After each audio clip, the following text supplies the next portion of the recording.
Nombre, chapitre 5. L'Éternel parla à Moïse et dit : Ordonne aux enfants d'Israël de renvoyer du camp tout lépreux, et quiconque a une gonorrhée ou est souillé par un mort, homme ou femme, vous les renverrez hors du camp, afin qu'ils ne souillent pas le camp au milieu duquel j'ai ma demeure. Les enfants d'Israël firent ainsi, et ils renvoyèrent hors du camp, comme l'Éternel l'avait ordonné à Moïse. Ainsi firent les enfants d'Israël. L'Éternel parla à Moïse et dit : Parle aux enfants d'Israël. Lorsqu'un homme ou une femme péchera contre son prochain en commettant une infidélité à l'égard de l'Éternel, et qu'il se rendra ainsi coupable, il confessera son péché, et il restituera dans son entier l'objet mal acquis, en y ajoutant un cinquième. Il le remettra à celui envers qui il s'est rendu coupable. S'il n'y a personne qui ait droit à la restitution de l'objet mal acquis, cet objet revient à l'Éternel. Au sacrificateur, outre le bélier expiatoire avec lequel on fera l'expiation pour le coupable.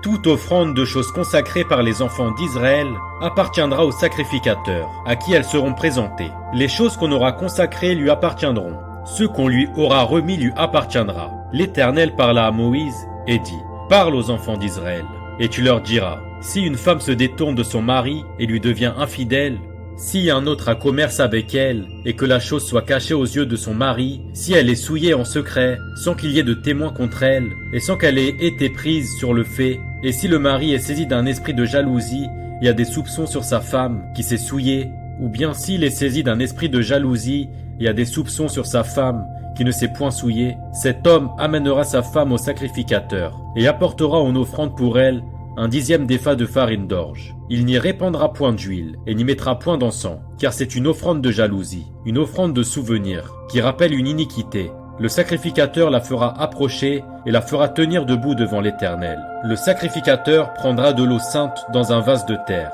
Il prendra de la poussière sur le sol du tabernacle, et la mettra dans l'eau. Le sacrificateur fera tenir la femme debout devant l'Éternel.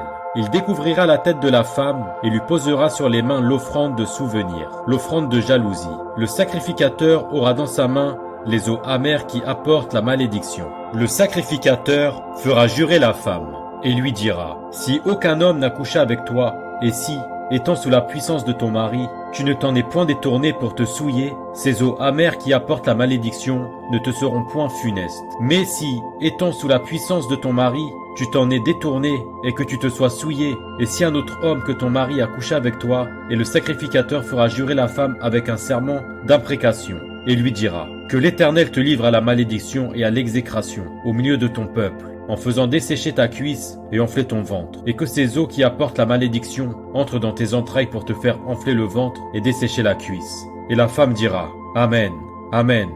Le sacrificateur écrira ces imprécations dans un livre, puis les effacera avec les eaux amères. Et il fera boire à la femme les eaux amères qui apportent la malédiction, et les eaux qui apportent la malédiction entreront en elle pour produire l'amertume.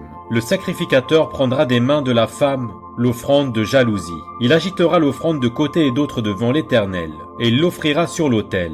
Le sacrificateur prendra une poignée de cette offrande comme souvenir, et il la brûlera sur l'autel. C'est après cela qu'il fera boire les eaux à la femme. Quand il aura fait boire les eaux, il arrivera, si elle est souillée et a été infidèle à son mari, que les eaux qui apportent la malédiction entreront en elle pour produire l'amertume. Son ventre s'enflera, sa cuisse se desséchera, et cette femme sera en malédiction au milieu de son peuple. Mais si la femme ne s'est point souillée et qu'elle soit pure, elle sera reconnue innocente et aura des enfants. Telle est la loi sur la jalousie, pour le cas où une femme sous la puissance de son mari se détourne et se souille. Et pour le cas où un mari saisi d'un esprit de jalousie a des soupçons sur sa femme, le sacrificateur la fera tenir debout devant l'Éternel, et lui appliquera cette loi dans son entier. Le mari sera exempt de faute, mais la femme portera la peine de son iniquité.